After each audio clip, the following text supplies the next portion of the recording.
Tonight, how much power should the government have to access your data? A controversial bill is raising new concerns about privacy here in Canada. Then, global tensions rise as the fallout from Trump's Iran ultimatum begins to hit the world economy and strain alliances. And later, if working less can mean the same productivity, why in hell are most Canadians still working 5 days a week? Episode 78 of Night Talk Canada starts now.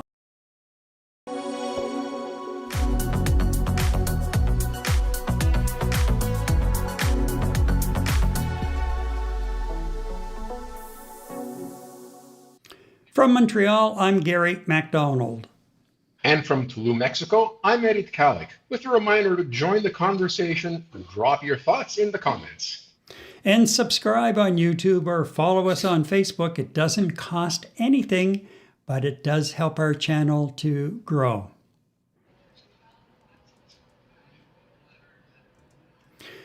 All right, let's start with a bill that's quietly raising some big questions. And those questions are about your privacy. This morning, our government introduced Bill C-22. C-22 creates a legal framework for lawful access regime in Canada, something that law enforcement, security services, and organizations supporting victims have been asking for decades. This new bill has its roots in former Bill C-2, but it is not the same. This new bill is informed by views of stakeholders and parliamentarians who voiced serious concerns with the former bill. Importantly, we listened to what they had to say.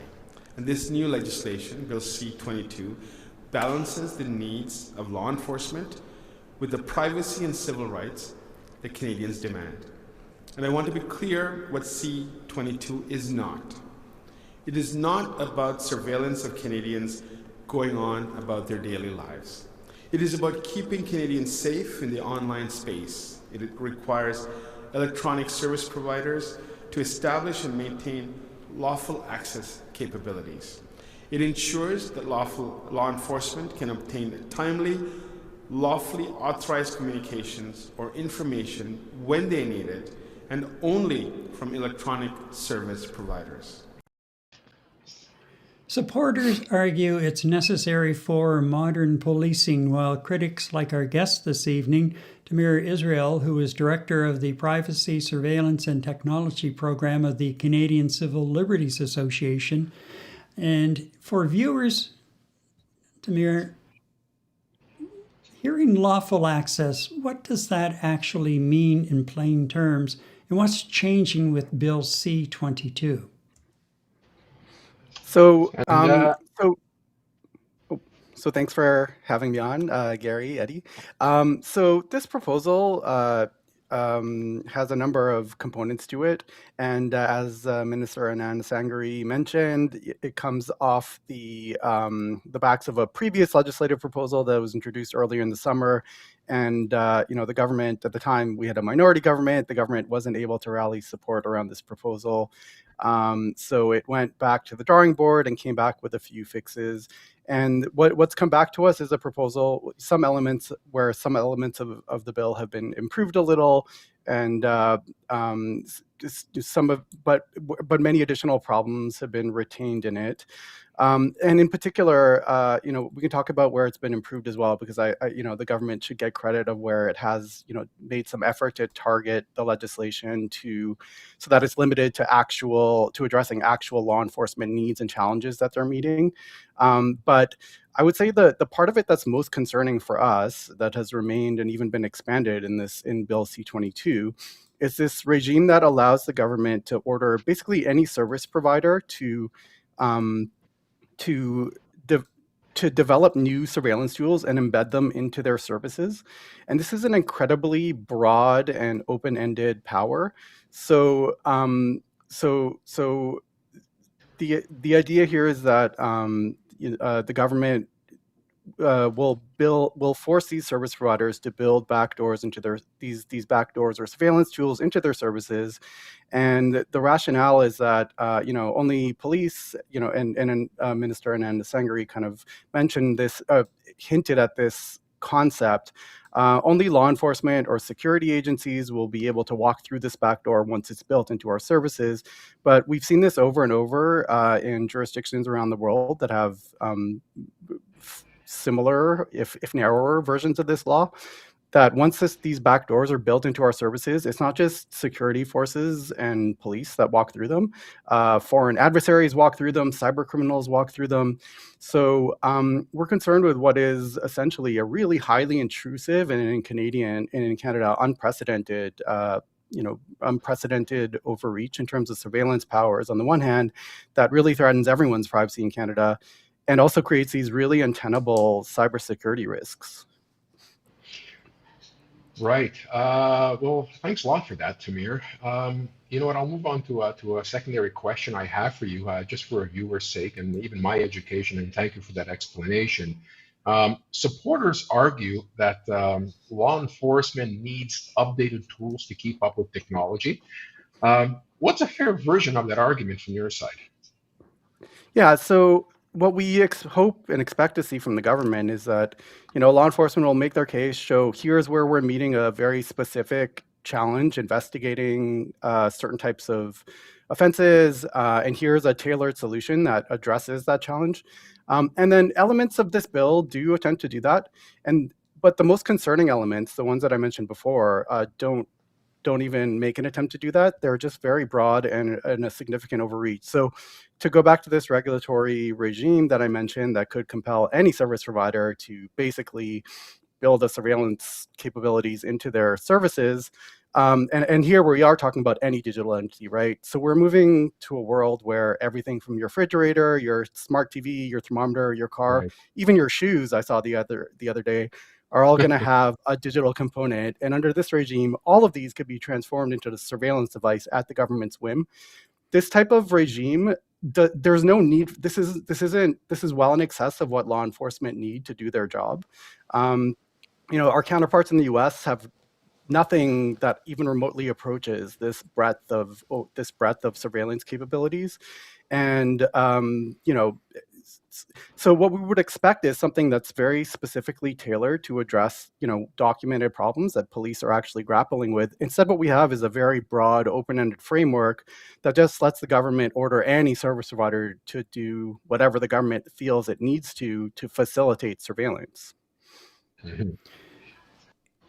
What powers then do you consider to be reasonable, and what crosses into overreach? So I'll give you an example of something that the government did, which was helpful. So there was a controversial power that was introduced in the initial version of C2, one of the many controversial powers that were introduced in the initial version of this legislation, and it would have allowed the government to demand any service provider, anyone who's providing service to the public, and by here we mean anything from an online dating site to a healthcare provider to a frontline migrant service provider, to disclose highly revealing information to police on demand with no judicial oversight. This was highly controversial. The government looked at this, they looked at what they actually needed, and they came back with a somewhat narrower version of this that's actually tailored to where police are facing investigative challenges. So the new version of this other power that I mentioned just now is limited to telecommunication service providers, so your phone and internet provider, and the type of information that could be demanded without court authorization is much narrower. Now, we would still want some additional safeguards here, but this exercise of actually, this evidence-based policymaking exercise of actually looking at where police are facing challenges, and then creating a power that's narrowly targeted to those is the type of exercise we expect from the government. And they did at least make an attempt to do that with this one power to demand certain types of information from service providers. But this other regulatory regime that I mentioned, again, it's just this really broad, open-ended regime that would let the executive basically order any company to do almost anything to facilitate surveillance. And that's just a non-starter from our perspective. There's no attempt to even tailor this As I said, our counterparts to the U.S. have like nothing of this caliber, and they're able to conduct their investigations without trouble. More generally, police these days, there are some investigative challenges for sure, and police powers do need to be updated. But there's also the flip side to this, which is there's more data available to police these days than has ever been the case in history in Canada. So, and we haven't seen, significant, when you look at statistics around police reported crimes and how their ability to actually investigate the criminal offenses that they're getting, there hasn't been, there's no significant drop off in that over time. They're still able to do their job and conduct their investigations. So to bring in these sweeping open-ended powers with no attempt to target them, and that can have these significant knockoff effects on everybody's privacy in Canada and everybody's cybersecurity in Canada, to us, that's deeply concerning. Mm-hmm. Well, when you think about it, a lot of people say, well, I'm online all the time. Google and everyone else knows everything about me and then some, probably even more so than what I know about myself sometimes.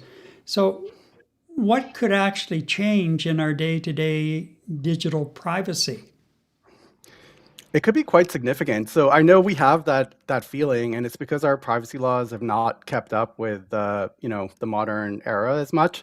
But there are still a lot of privacy restrictions that do limit what Google and Facebook and all these companies can keep on us. This law will not only kind of run roughshod over that, but it could, under this new law, another element of this law could would let the government force Google and Facebook and all these companies to keep even more data about us. I know they already keep a lot, but there is actually there are as many types of data that these companies are not allowed to keep and use about us, because we do have privacy laws that put some limitations on what they can do. So this would dramatically shift and increase the intrusiveness. This would dramatically shift and increase the intrusiveness of the amount of data available. And let's also keep in mind that the police, there have been instances of concerning abuse of police powers in Canada and elsewhere, right? Just 5 or 6 years ago, there was a massive inquiry in Quebec because the Montreal Police Service were looking into. There was a whistleblower speaking to reporters about police abuse, and they used their existing powers, to try to figure out who that whistleblower is by getting digital surveillance powers to find out who this reporter was talking to. We have other instances of abuse like this that have come. We had a report come out just last week by CBC about how Indigenous leaders were just randomly targeted, a couple of decades back. And we have more reports recently of this type of targeting conducted by law enforcement in Canada without any, and these are people that have committed no crime and where there's no reasonable basis for believing that they might commit a crime. So police powers do need to keep up with technological developments, but there's also significant potential for abuse of police powers, and vast open-ended powers like the ones that we see in elements of Bill C-22 really just invite more of that abuse. And this particular regime that we're talking about also creates these massive and severe cybersecurity hazards. A much narrower version of this element of this regime that's in the United States just 2 years ago was breached by a foreign intelligence agency that's associated with China, and it's one of the most severe. They're called Salt Typhoon, and it's been one of the most severe cybersecurity breaches and intelligence breaches in the history of the United States. And this is something that was created by a regulatory regime similar to the one that we're introducing here, except ours is significantly broader, applies to a much broader array of service providers, and has much more potential to create these cybersecurity risks. The question that comes to my mind in listening to what you're telling us is, who oversees this? Who holds the police and other agencies, CSIS, whomever, who holds them responsible? Yeah, so we would like to, if a version of, we would certainly like to see the courts playing a much bigger role in authorizing all of this, any of these new powers. This is something that, in the Bill C-22 is moving us away from, and that's concerning because the courts have historically been a core element in making sure that police are not kind of overstepping and security agencies are not overstepping. So more court oversight over this, ability to impose surveillance capabilities onto digital services would be helpful. But I think this regime also needs to be significantly narrowed. I mean, there's no indication that that this is necessary to deal with challenges police are actually facing. And we haven't seen any examples, despite asking, over the years multiple times. The government hasn't been able to provide any examples of where this has actually impeded the investigation of a criminal investigation or investigation of a security threat. So I think we definitely need more oversight and more judicial authorization built into these regimes. At the same time, though, I think some of these powers need to be significantly curtailed.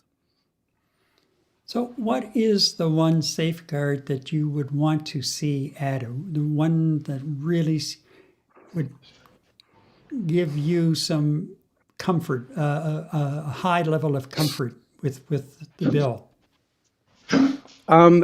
I think the bill is split into two parts, and part one of the bill has a number of powers that I think could be fixed with some tweaks, maybe some additional judicial authorization, and maybe some better definition.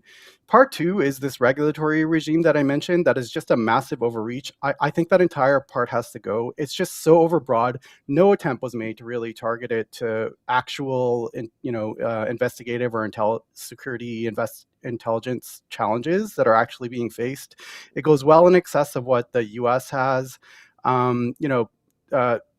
There are similar, not necessarily as broad, but similar provisions that some of our counterparts in Europe have recently adopted. Those have already caused significant problems. And then also, I would say that what's a big piece of what's missing here is that Canada's privacy laws are also massively outdated. We update our police powers every few years here. We have yet to update our Federal Privacy Act, which is a privacy statute, the central statute responsible for protecting our privacy, and the counterpart to these powers. That regime hasn't been updated since it was adopted in 1980. So I think it's going to have to be a few things. Part one of this regime can be fixed and with some tweaks, and can provide police with some specific powers that they've been asking for. Part two of this regime is just so much of an overreach, and we have so many missing pieces in our attendant privacy and regulatory oversight framework that I think it just needs to go back to the drawing board. And where does it stand right now? It's been introduced, but has it had a first reading yet, or is it in committee stage? It's had first reading, and we anticipate that the government will move forward with it quite quickly when Parliament comes back, I believe, next week. So second reading is scheduled for next week. And part of the problem here is that we now have, on a separate bill just a couple of weeks ago, the government has said that adding things like judicial oversight to a bill is something you can't do at committee stage anymore, because it fundamentally alters the way that a law, the fundamental purpose of the law, which is something you can't do at committee stage. So we'll be participating, of course, at the committee stage of this and offering ways to improve this. But we're a little bit concerned that, some parts of this are not going to be fixable because at committee, because the types of changes that would need to happen to make these regimes a little bit more palatable and less subject to abuse are just out of scope of what the committee can do and the types of changes that the committee can make. Well, this is something that we'll certainly be following as it makes its way through, because there are some issues certainly that need to be ironed out from a personal perspective. So I want to thank you, Tamir, for taking the time out to speak with us this evening. Tamir Israel is with the Canadian Civil Liberties Association. And what's our takeaway from this? Well, it's this. This isn't just about law enforcement. It's about how much access governments should have to your digital life. Up next, Trump steps back on Iran. I talk. Well, thank you, Gary and Eddie. I'm not sure if I can talk right now, but Are you tired of dropouts and high prices for slow cable internet service? Check Quebec-based eBox Internet, offering 100% fiber service at reasonable prices starting at just $45 per month. Now, Eddie and I are happy eBox customers. Click the affiliate link in the description below and use one of the two promo codes for a special offer.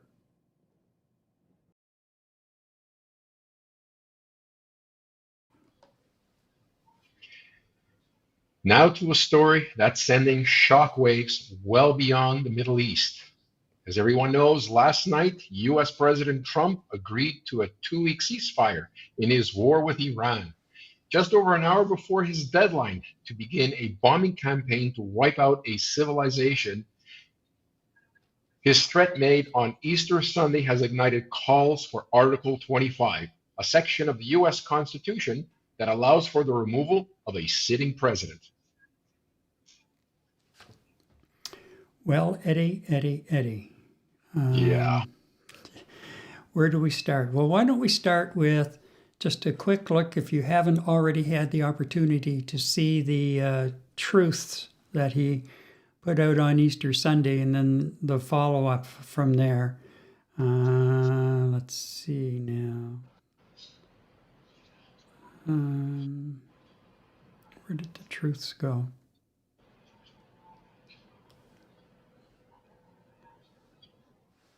Okay. We'll get the truths up right now. There we go.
And it goes from there. Sorry, I understand that we had no voice on that, and I just found out why. That was my mistake. Anyway, I'll just leave that up on the screen for a few minutes because all I did was read what was there, and I'm still in shock in reading it. So that's that part of it. Eddie? Can you hear me okay, Gary? Yep. Yeah, no, it was on mute in the scene itself.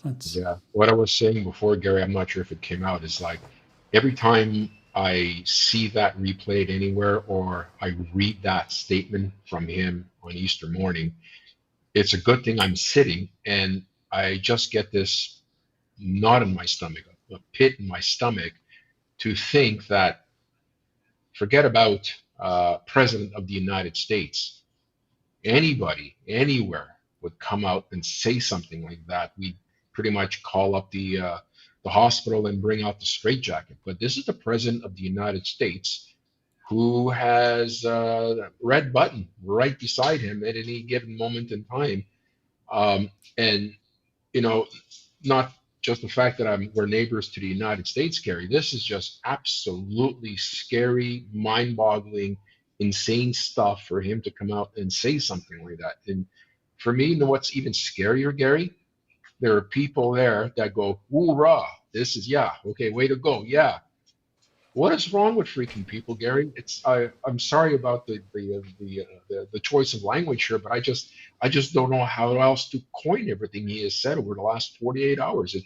It's just incomprehensible that President of the United States, as you said, sitting President of the United States, would come out and say something like that. And the sad part is, he didn't stoop to lower levels to actually come out and say something like that. This is Donald Trump at his best. Yeah. Well, at a news conference on Monday where he talked about the rescue of the other downed Air Force pilot. Right.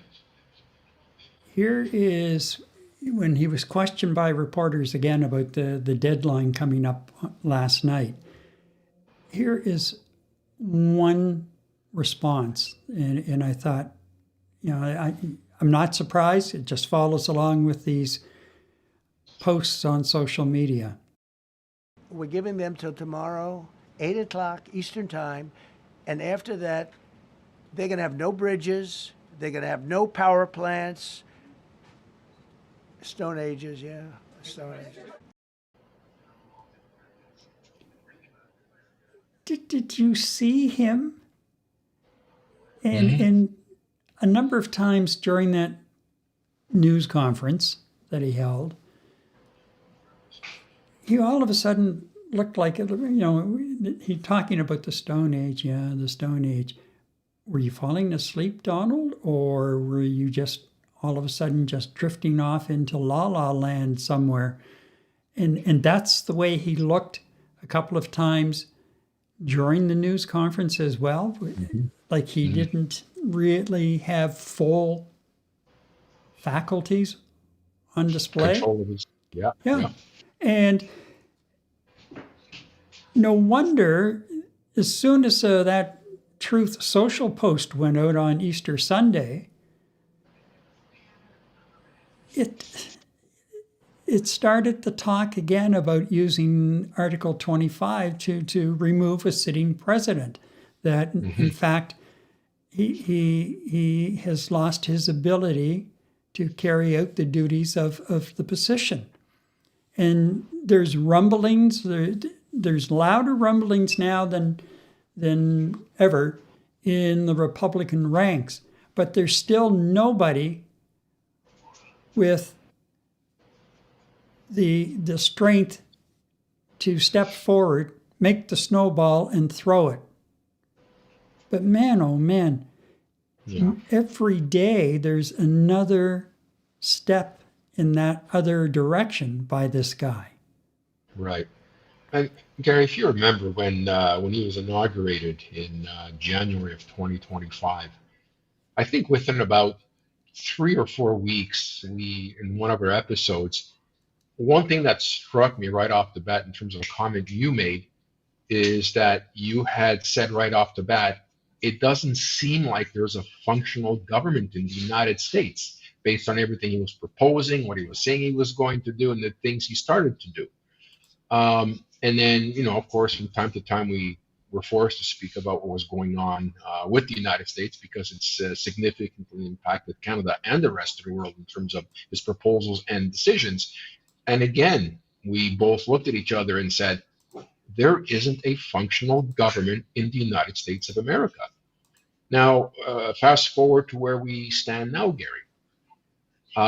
Article 25, pundits questioning his mental stability, his capability of governing, his capability to at least put a sentence together without going on about his great his great plaza that he's building, the arc that he's going to be building, the addition to the White House, when the world's falling apart because of the actions he's taking. And again, Gary, where is the functional government to enact anything to stop him?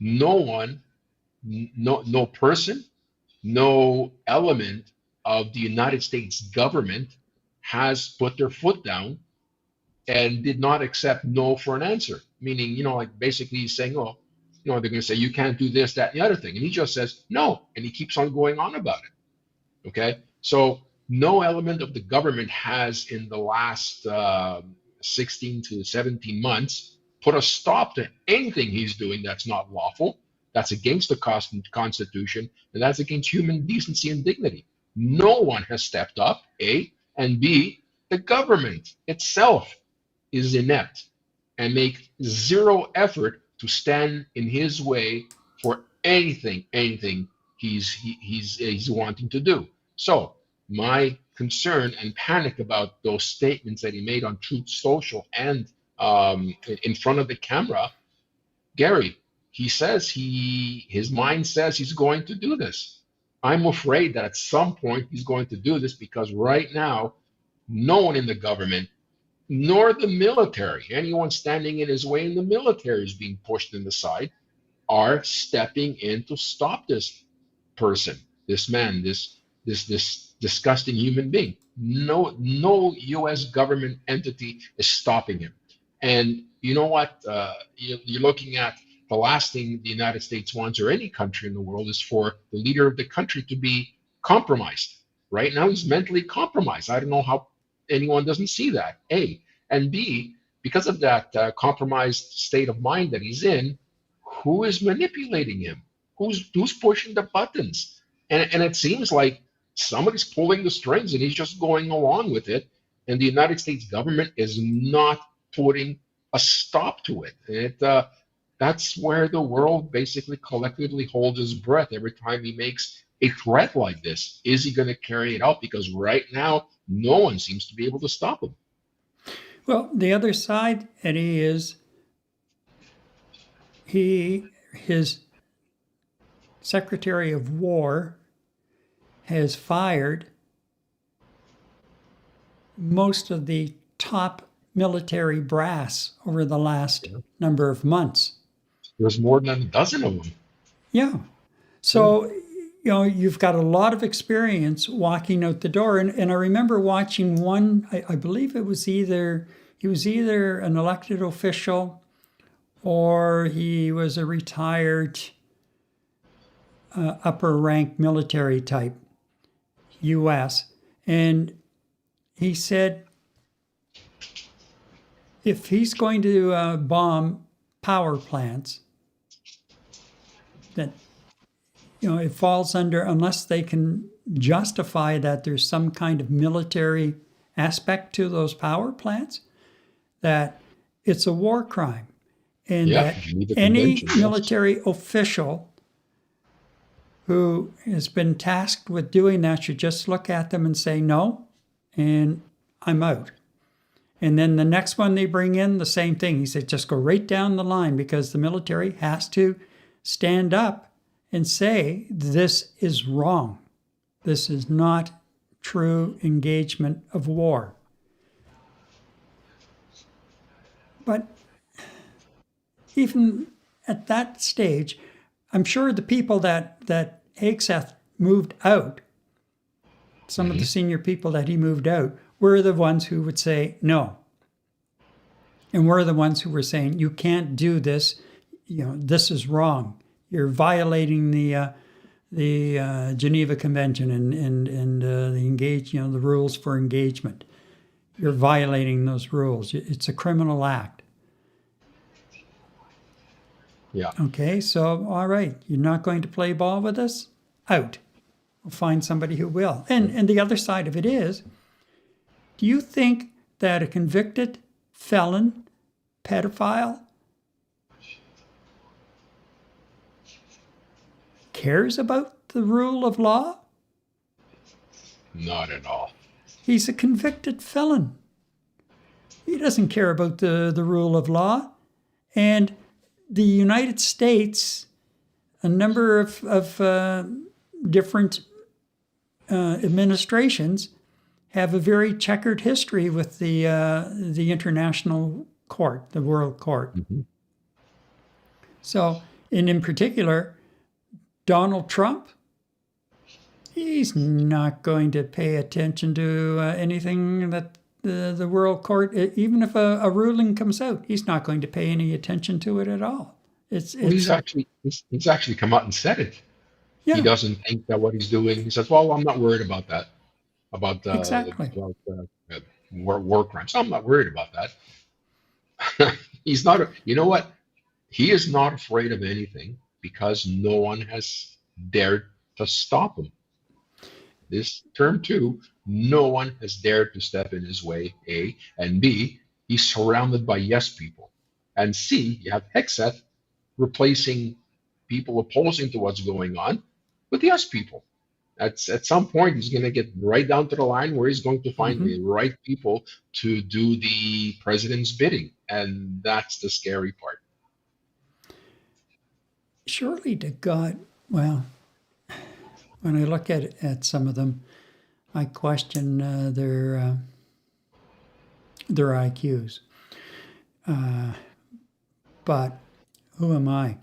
Anyway, what we are witnessing is the destruction of the United States. It's on a fast track now. Yeah. It is gaining momentum. And could that country be on the cusp of another civil war? Well, I think probably what happens is in the campaign leading up to the midterms and what happens around the midterms, I think will give us an indication as to exactly where this is going.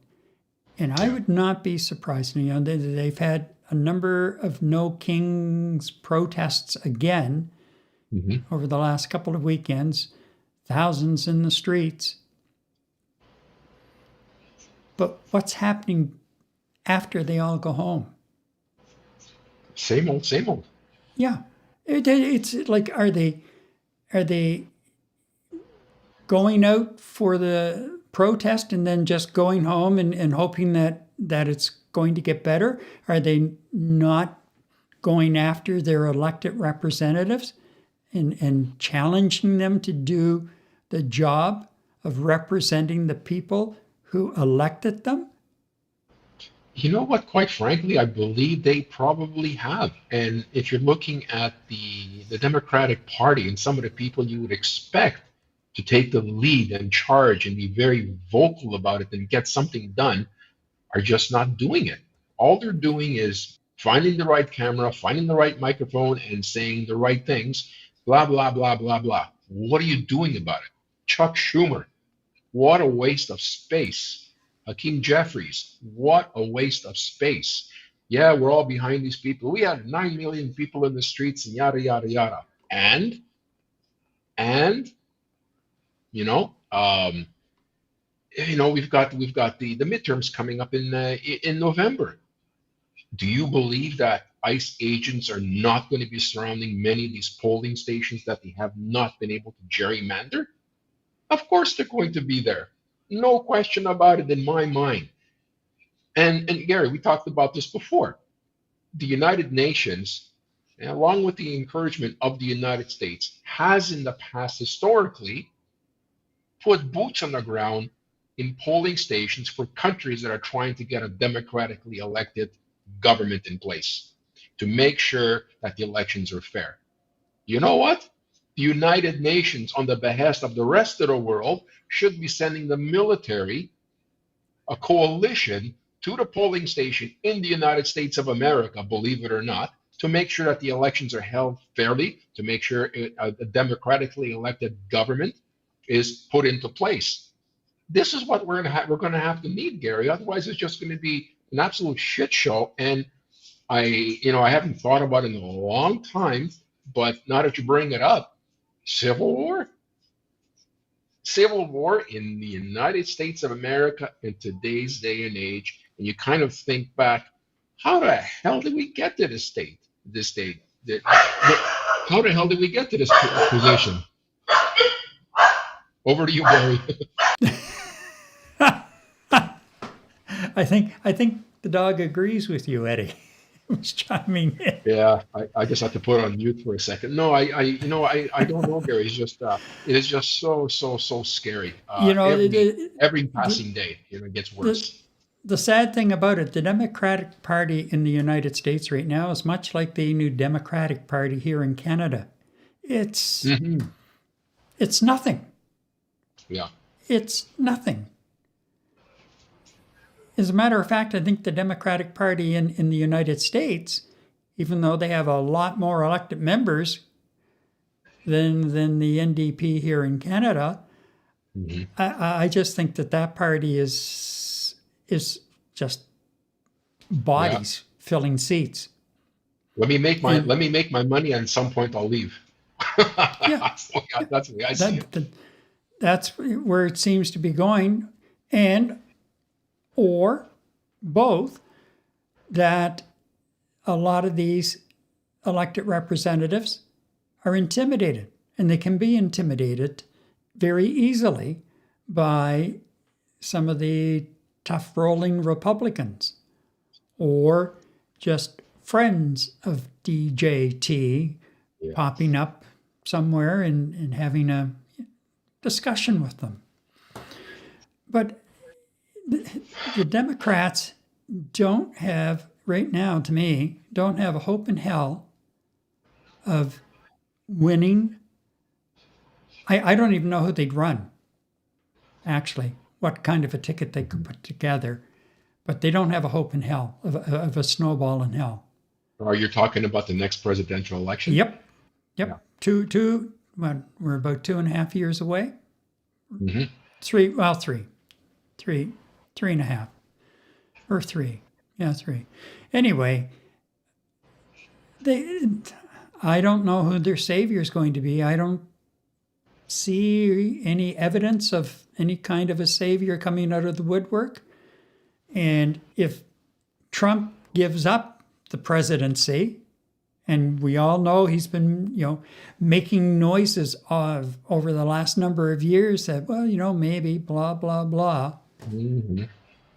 Who's going to come in and remove him if he decides, I'm not leaving the Oval Office?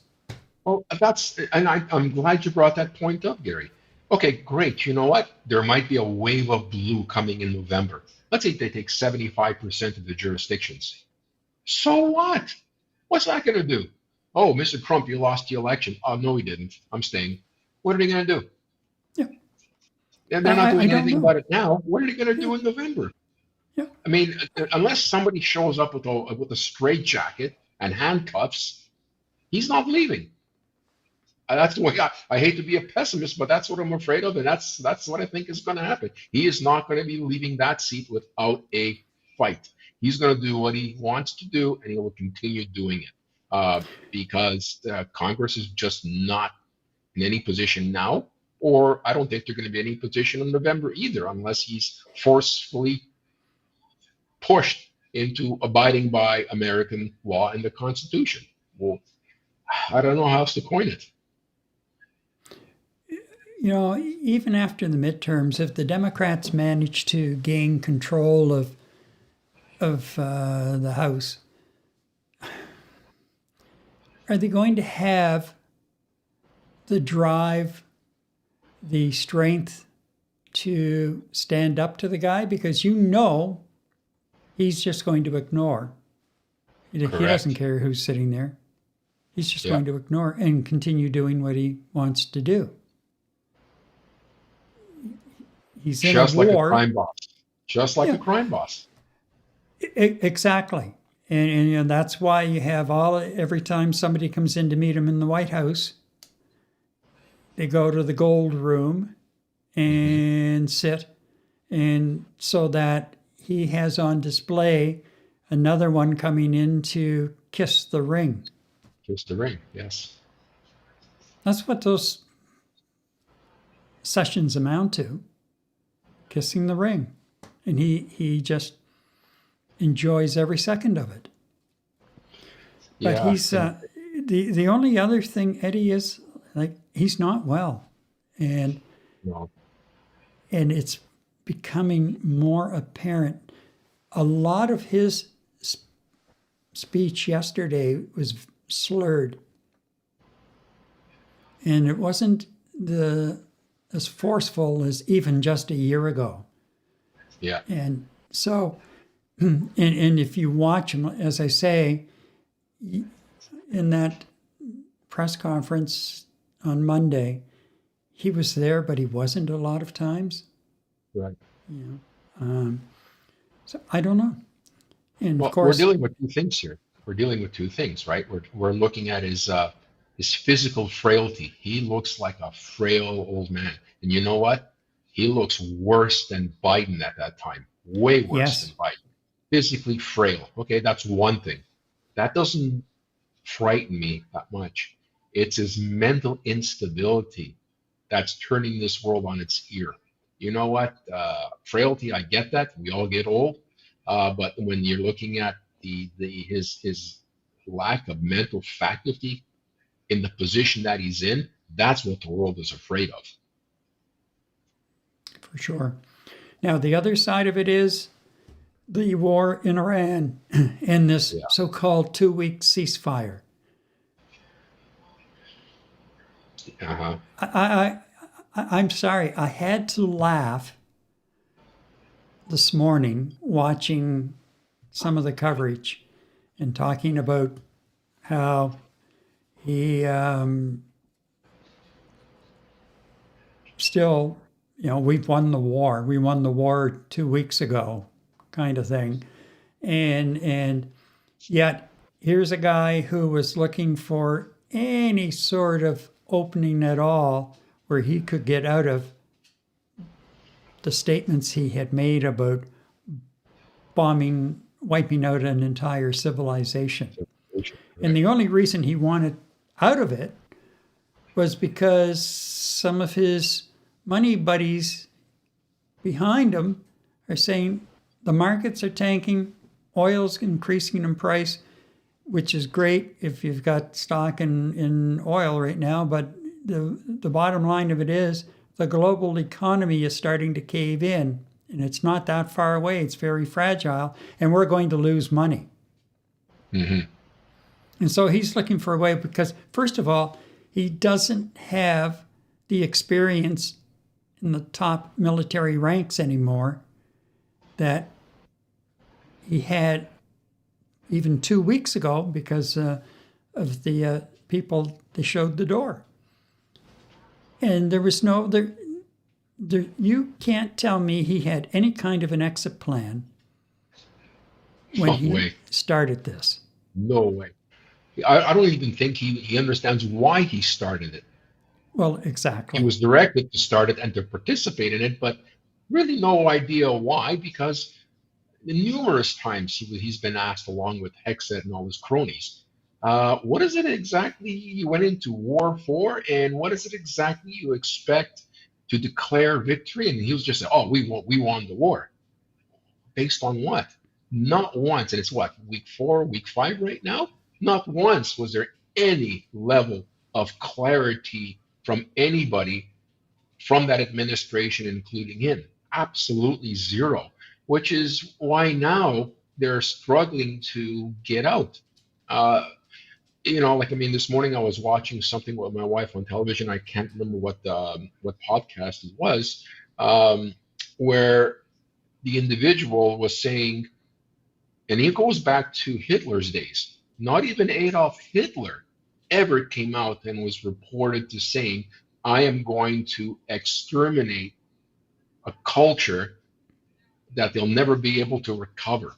No one in history of the world, written or recorded, has ever said anything like that, except the President of the United States in 2026. So there is going to be an ugly blemish in the world's history books that a living president of the United States of America in 2026 threatened to wipe out a culture out of existence. Never happened before.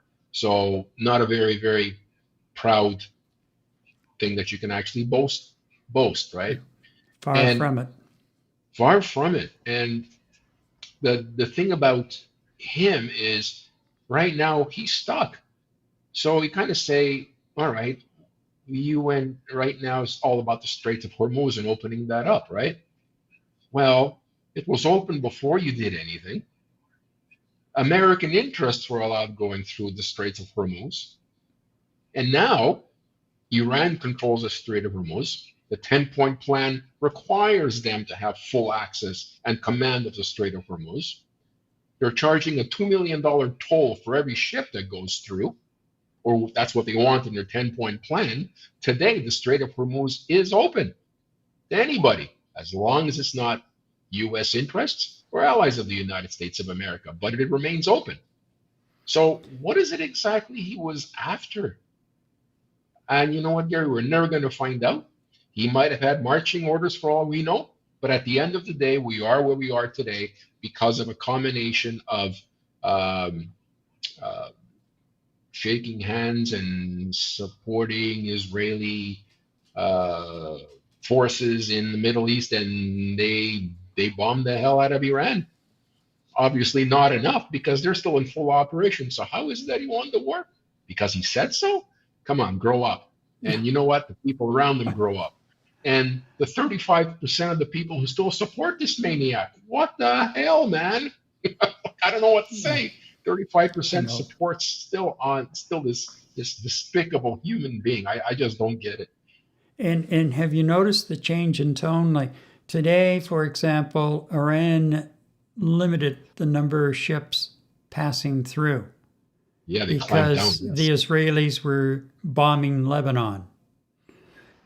And so we haven't heard any great outcry from the White House about that, other than I think Vance was quoted as saying that, well, these are just some of the details that we have to work out in our meeting this weekend. Right. If it actually happens. Well, that's you know what? the other the side meeting of might it. happen. Vance might have it with maybe somebody from Pakistan and somebody from Egypt, maybe somebody from Turkey. Oh, but Iran's not at the table. Oh, let's have a meeting anyway. Right? Oh man, there's just so much here going on. There's just so much that's going to make everyone's life miserable. The Iranian lives miserable. American lives miserable. Everybody's lives miserable because of this boneheaded move by the United States to agree to attacking Iran. And you're looking at the 10-point plan. It's he didn't say no to anything. He didn't say yes to anything. Trump did. I'm speaking about Trump. And you're looking at Iran now in a position where they're going to be able to develop their nuclear program.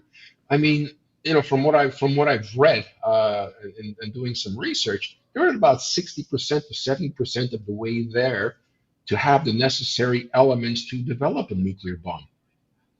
Before all of this shit started, Gary, they were before Trump administration and Trump 1.0 got rid of the existing nuclear proliferation agreement, they were nowhere close to 5% and monitored by global entities. And it got rid of Obama's plan because I guess it had Obama's name on it. And lo and behold, here we are. Iran's in a position to build something. And even more so, they want their sanctions completely lifted, so they're going to have plenty of money to actually go ahead and build something that wasn't supposed to happen in the first place, because apparently in the last attack, everything was blown up, Gary. Don't you remember that one? So what did the United States of America come out with at the end of the day as we speak today? Nothing, and a whole hell of a lot less. And reported 13 American soldiers dead. Now that's reported. We don't know how many actually perished, but 13 of them died. Yes. For what? Well, exactly. For what? That's the question that will haunt their families and loved ones. Yeah. Forever. That's what hurts the most. It's just unbelievable. And again, as I say, thousands taking to the streets, and then they're going home. He's not even watching. Well, he may watch it for a couple of minutes, and gripe about it on Truth Social. But They're all other paid. than that, it's having no impact on him or anyone around him. Or if it is having any kind of an impact on anyone around him, they don't have the guts to stand up to him. Yeah.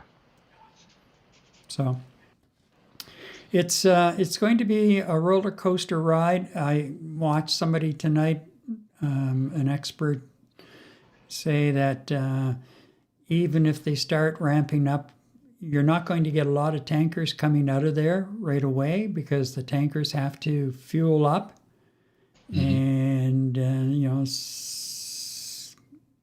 there's a lot of oil facilities in other countries nearby that ship through the Strait of Hormuz, and their facilities have been damaged.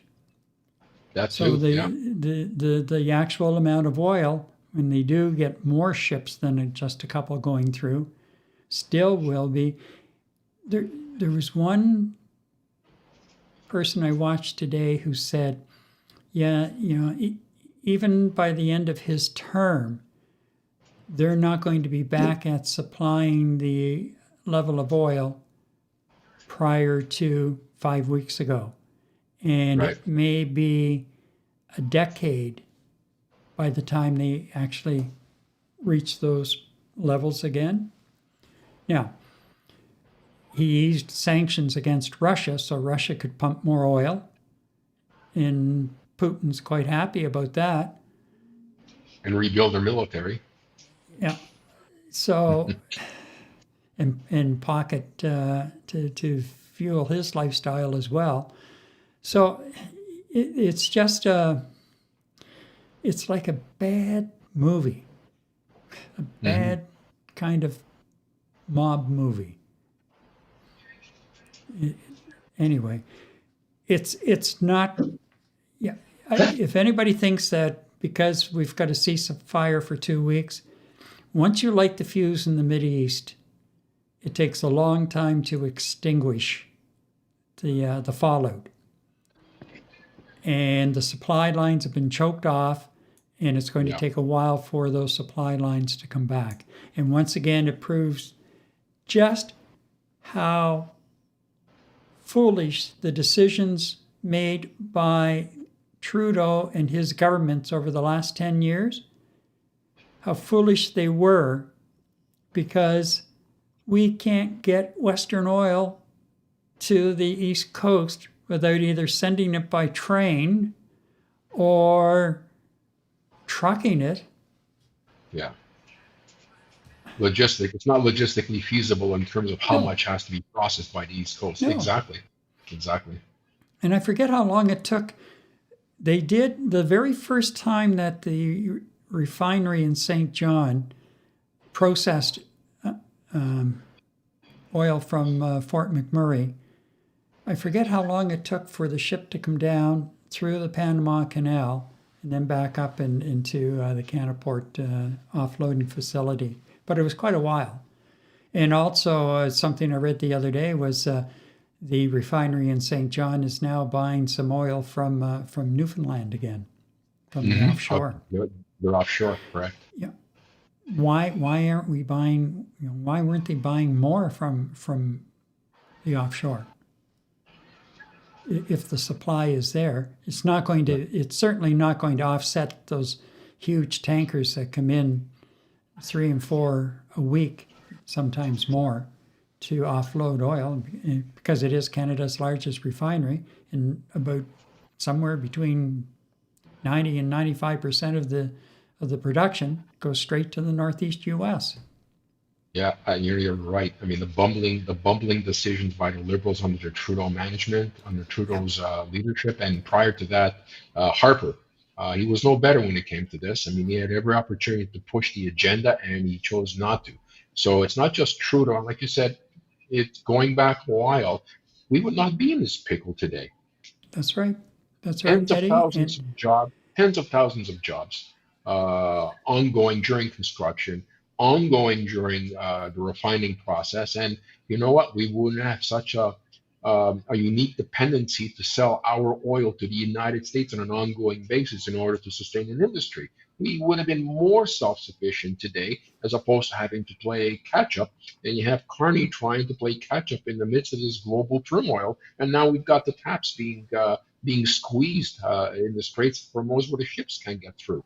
And, we're not talking about, the mistake sometimes people make, oh my God, you know what, no oil, I can't put fuel in my car. As you mentioned last couple of weeks, Gary, oil basically runs our lives. Oil byproducts, plastics, jet fuel, everything that's coming through there. I mean, above and beyond oil, you're looking at helium, you're looking at fertilizer. What a farmer's going to be using?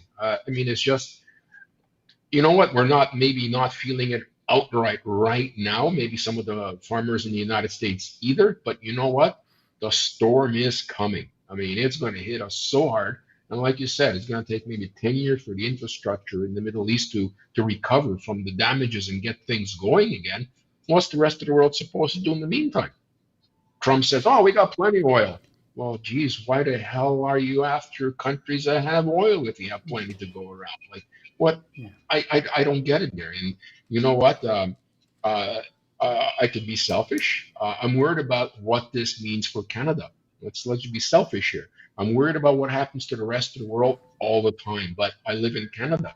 How is this going to impact Canadian lives, your life and my life? You know what?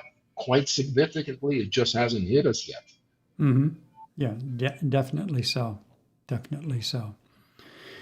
Well, I think we'll wrap that up and just watch how it unfolds through the next couple of days into the weekend when they sit down to try and finalize the details of the ceasefire, such as it is. Coming up, the 4-day work week. Has its time come? Well, a lot of people would say it's been here for a while. What's holding us back? So that's what we'll talk about in the next segment. Are you tired of dropouts and high prices for slow cable internet service? Check Quebec-based eBox Internet, offering 100% fiber service at reasonable prices starting at just $45 per month. Now, Eddie and I are happy eBox customers. Click the affiliate link in the description below and use one of the 2 promo codes for a special offer. Finally tonight, what if working less didn't mean earning less? And Gary, trials show that a 4-day work week can maintain productivity and improve morale. Some Canadian companies are experimenting, but most workers still operate on traditional schedules. So what is holding us back? Well, I was surprised the other day when I stumbled upon this, that there was a study that was done last year. Mm-hmm. And it involved a number of countries, including Canada. And I just want to bring up a graphic. Let me put it over here. Sometimes I have too many buttons to push. There we go. There we go. So the positives of a 4-day work week, and this was a human behavior study done in July of last year. Workers are happier, healthier, and less burned out. Productivity held up, and the mechanisms are understood. The work redesign matters as much as the day off. Mm-hmm. Staff retention improves dramatically. To me, that'd be a given, I would think. Right. Sick days and absenteeism fall sharply. Again, to me, that's a given. The vast majority of companies chose to keep the model permanently. And we'll come back to that one in a minute because it's a little misleading the way it's worded. Revenue and business performance were not harmed. Well, if you're getting pretty much the same productivity, I'm 4 days. Yeah, why would it be hard when you think about it? Implementation requires careful preparation. This is a huge. It's not a universal fit. No. And artificial intelligence is accelerating the case for the shorter week. Just coming back around to the vast majority of companies that chose to keep the model permanently, most of them were technology-based companies. Yeah. And of course, you've got the younger millennials and the Gen Zers coming through, and that's their battle cry is work-life balance. Yeah, it's actually a life-work balance in that order. Yeah, well, exactly. So it's really kind of interesting when you dig down into a couple of the things here. When they say that, excuse me, workers are happier, healthier, and less burned out. It's not going to go there. Okay. The Boston College-led study tracked 2,896 employees across 141 organizations in Australia, Canada, Ireland, New Zealand, the UK, and the USA. It found improvements in burnout, job satisfaction, mental and physical health after a 6-month trial with no reduction in pay. That's the key. The researchers had initially worried that compressing 5 days of output into 4 might increase stress, but stress levels actually fell. The staff retention, well, a 57% decline in the likelihood that an employee would quit was recorded, dramatically improving job retention. 15% of employees said no amount of money would induce them to return to a 5-day schedule. Yeah. No amount of money. Looking at the sick days and absenteeism, results showed a 65% reduction in the number of sick days, along with maintained or improved productivity at most businesses. This has direct cost implications, of course, for employers managing absence and coverage. Right. The vast majority of companies choosing to keep the model permanently, roughly 90% of participating companies chose to continue the 4-day model after the trial, suggesting satisfaction with the outcomes across a wide range of sectors and company sizes, although when you dig down a little more, a lot of them were technology-based companies. Yeah. The revenue and business performance not harmed.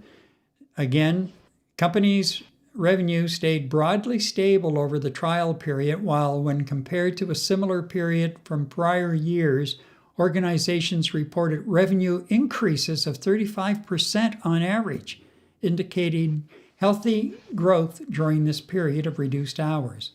Of course, AI accelerating the case. A recent OECD study found workers in customer support, software development, and consulting have seen productivity gains of 5 to 25% from AI integration. As AI compresses the time required for knowledge work, the math behind a 4-day week becomes more viable for a broader range of organizations. And I think we're just on the cusp of really getting into that now. Now, this is something that we really do have to consider. And that's the implementation, as I mentioned, requiring careful preparation. It's not a universal fit. Right. Every participating company spent roughly 8 weeks restructuring its workflows before the trial began. 8 weeks. Preparation was non-negotiable. One expert cautioned that one less day at work could lead to increased anxiety and isolation as the result of having the same amount of work to do but less time to get it done, and that the structure doesn't suit every employee or business model. Yeah. It's interesting. It's interesting to note, Gary, like you mentioned, a lot of these were IT positions. I mean, without me actually, myself actually looking at the results, right off the top of my head, the first thing that came to my mind was, I can see this being extremely relevant for professional jobs. I mean, you're talking about engineering, you're looking at your IT specialists, developer, architectural firms, and that kind of stuff, like really professional office style type of functionality, where I can actually see this working.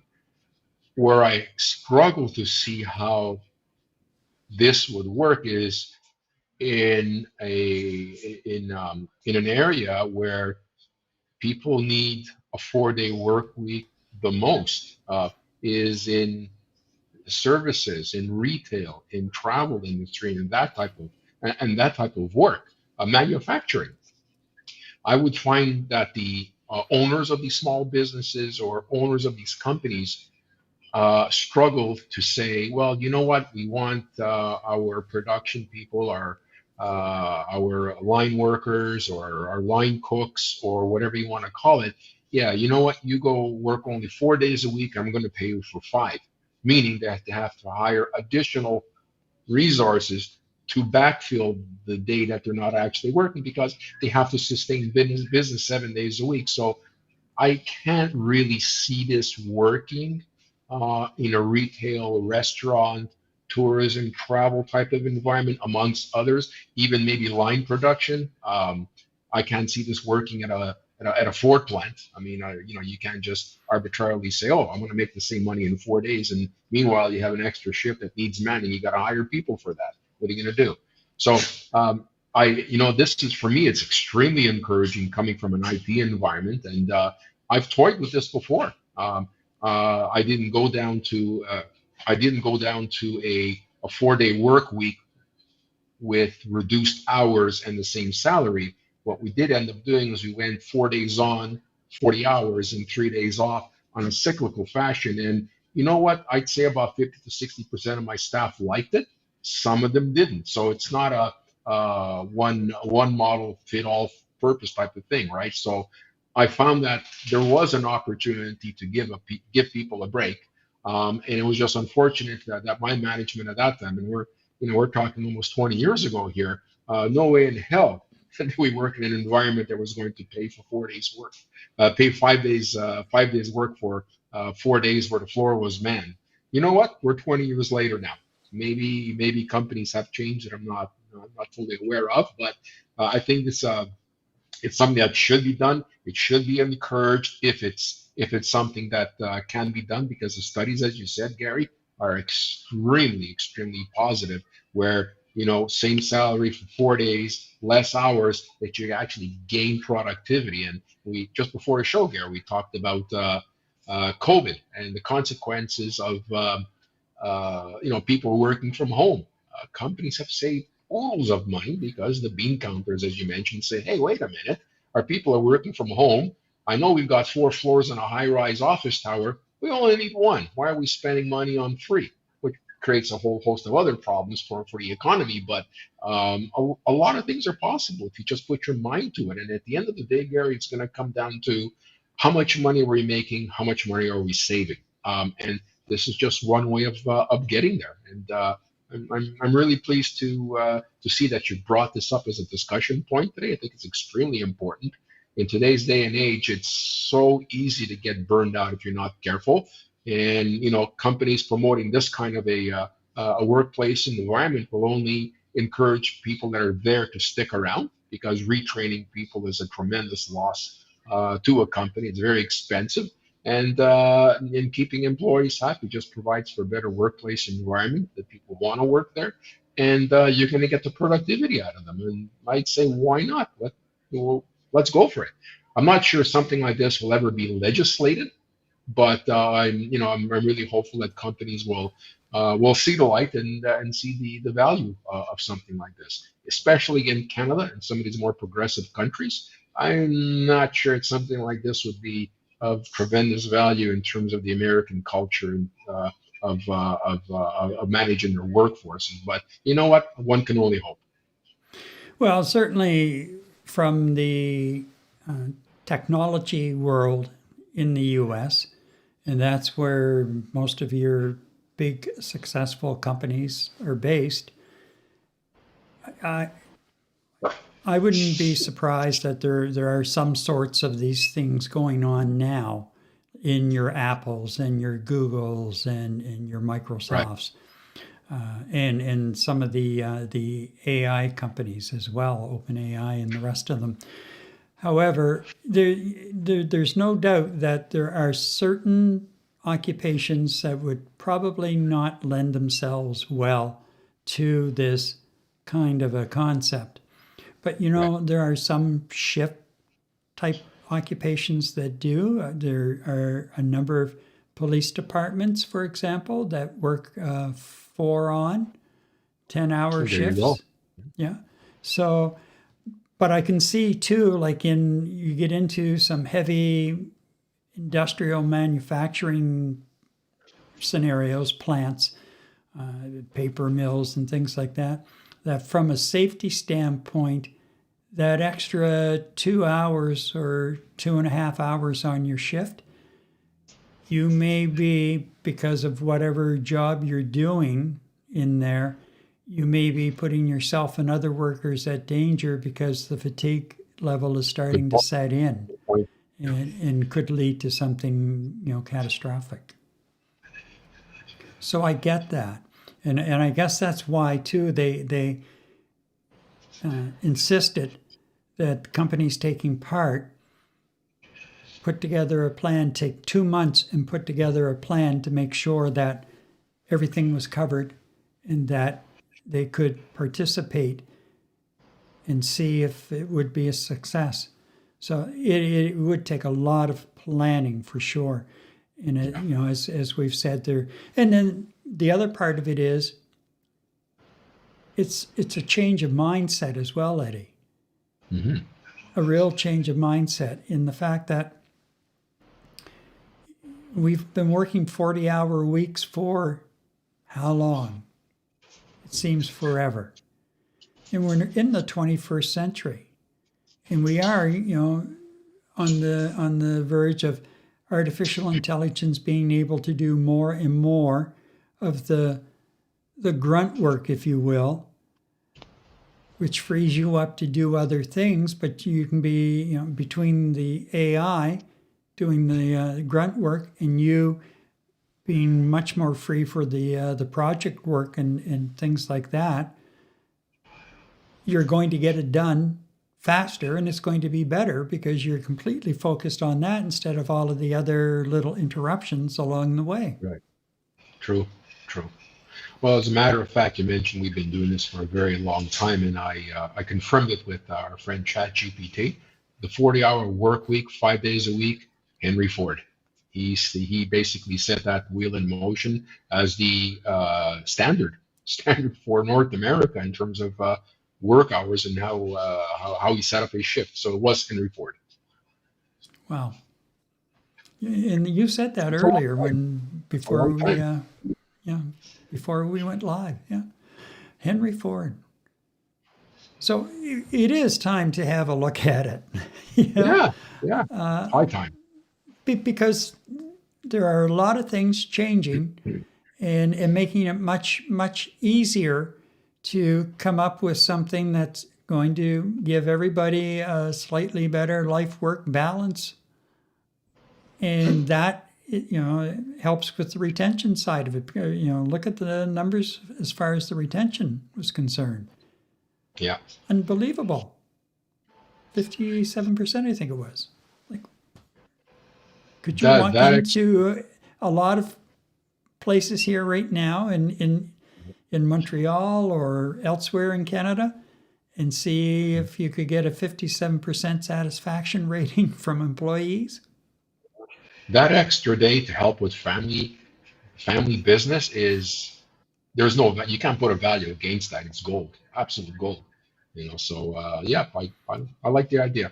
I'm Well, all you know for it. what? I so do I. And I remember after I retired, I went back on a contract, but I went back for 3 days, Tuesday, Wednesday, and Thursday, and kept Monday and Fridays for the weekend kind of thing. And I was as productive, if not more so, than what I was or what I would have been sitting there 5 days a week. And I was thinking to myself back then, like, why are we doing 5 days a week? When you think about it now, in particular, you have a lot of people start winding down on Thursday. By Thursday at noontime, they're already in weekend mode. Correct. And Friday's just a washout. Yeah. You've got some people who don't have to punch a clock going out for lunch around 11:30 in the morning, and you don't see them again until Monday. Yeah. I've seen that happen. Yeah, sure. But they're in contact. They have their phones, so they're not that far away. Anyhow, and that's a whole other side of the story as well, as to how far do you go with being available by phone, text message and email.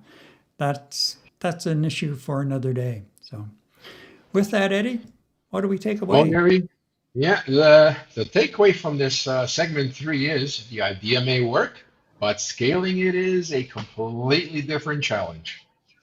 That it is for sure. So tonight, we've had 3 big stories, from privacy and power here at home to rising global tensions to the future of how we work. These are conversations that aren't going away anytime soon. And which one of these affects your life most right now? Privacy, global tensions, or your work-life balance? And what's the one change you want to see first? Drop it in the chat. Let's keep the conversation going. I'm Eddie Tekalik. Good night. And I'm Gary MacDonald. Night Talk Canada returns in 7 days. Good night.